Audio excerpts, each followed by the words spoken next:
We want to take a moment to thank Moss Pawn & Gun for their patronage. They sponsor a lot of these YouTube videos. They provide me with my binary, my ammunition. So I would really appreciate it. You guys call them if you need anything. Come on up to the shop and see us. We'd love to have your business. And you guys have a good one.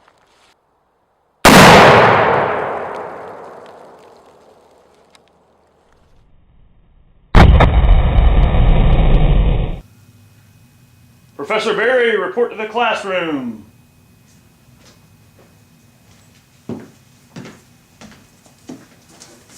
This is Professor Berry again at Moss Pond, and what we're going to be discussing today is a thing called conditioned reflex, which is a natural defense.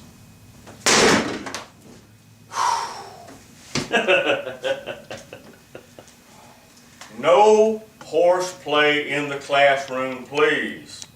Now, what you just witnessed was a reflex, an automatic reflex to a loud noise.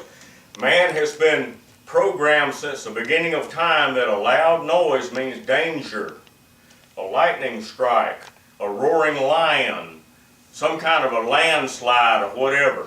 What you just saw, what Eric just did, that was a startle reflex.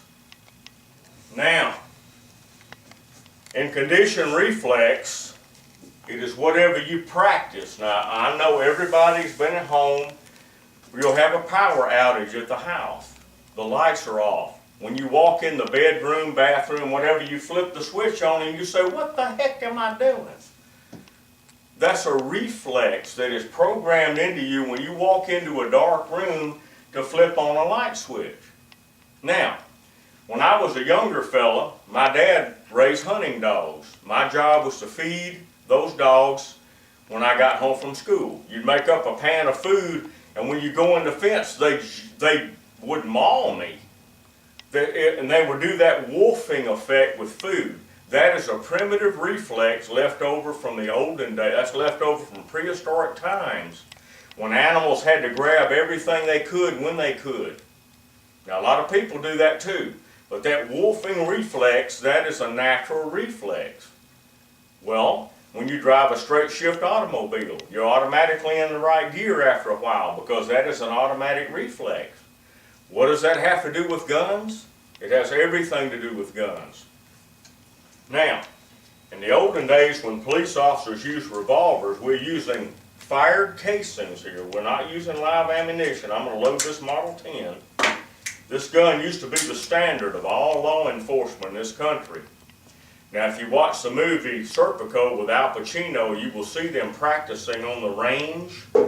And when they finish firing their gun, they would dump the brass into a bucket and turn it in for reloading. And there are cases of officers under fire in a firefight! Whoa. Got you back, didn't I? In a firefight looking for a bucket to dump their brass in. The point is, when you go to the range and you practice, you are automatically under fire, or when your brain is focused on a danger, you're going to do what you have practiced to do. Now, there's a famous case that I like to relate to people. A jewelry store owner had one of these. It was a Walther PPK, but we're going to use a Bursa Thunder in its place, and we're going to put a dummy round in it. When he practiced on the range, he carried his gun like this. When he practiced on the range, he would pull his gun and fire. Pull his gun and fire. Pull his gun and fire. In the store, he applied the safety. So now, a guy comes in to rob him, he pulls his gun out, and his brain does not register what's going on here. He's doing this, and he can't figure out why his gun won't fire. If he had practiced this way, when he pulled his gun and put the safety off, he would have been able to fire. But he got killed, and I saw the video over and over, and that is a classic example of a conditioned reflex. You always carry the same way. If you carry a shoulder, hip, ankle, pocket, holster, carry the same way. Now seasons change and some people in the summertime carry different ways. Number two, always carry in the same mode. You carry cocked and locked, hammer down, safe, whatever mode that you carry your gun in, that's the way you need to carry your gun. Now, there's only one way to carry a revolver, fully loaded and ready. You don't have to remember about a safety or anything. You take the gun and you fire. Simple as it can get. That's why revolvers are never going to go away, because people will never trust this as much as they trust this when it comes down to living and dying. Okay? Now, if you change the way you carry, it takes approximately 500 repetitions or 1 month, the new way, to become accustomed to the new way you're going to carry. So you have to practice that. About 500 repetitions in a new way. If you go from the hip to the cross draw to the shoulder holster, ankle holster, 500 repetitions or 1 month is what it takes to get to that new way to do it.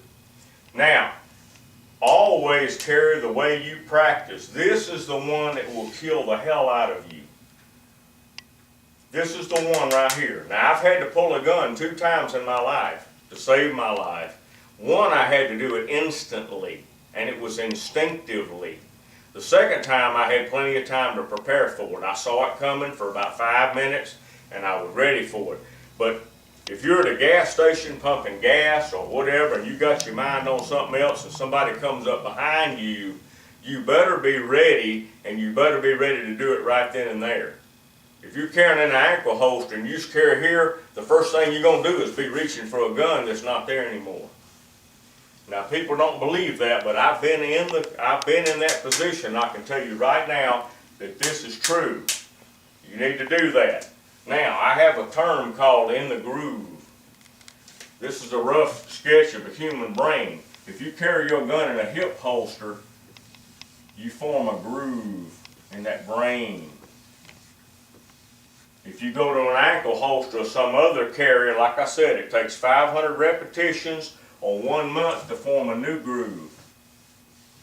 Your brain is always going to go back to this one if that's what you've been doing. And you can believe that or not. Now, I do not think that a brain can be programmed. If it could be changed instantly. This is a conditioned reflex. A brain is just like a muscle. It has to be conditioned. And always carry the same way. And this right here are the 3 things you need to remember. These 3 things will keep you alive if you know how to use a gun and so on and so forth. But you're going to have to carry the same way, carry the same mode, and carry the way you practice. And that's all you need to remember. So I think that concludes our lesson for this evening. So we will be back with you with a gun gripe on Monday. What we want to show you tonight too, this little gun magnet right here, you can store a weapon like that. Now the thing about this little magnet, this is a fully loaded model 870 Remington shotgun. You can store that around a corner of a closet. You can store that over the top of a cabinet door or whatever you want to. But this magnet will keep your gun handy at all times. All you have to do is grab your gun and you're ready. This is a great little device. You can put this on the side of your bed. You can put this on the back of your headboard of your bed. You can put this over the kitchen door or whatever you need to do. But this will hold a fully loaded 870 shotgun plus handgun.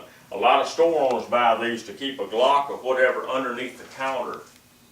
They've always got the gun within reach, but it's not obvious what they're doing if they have to reach for it. This is a wonderful little item. Little gun magnet. We sell them here at Moss Pond. They bolt to any wooden surface, anything you want to. It's a great little product.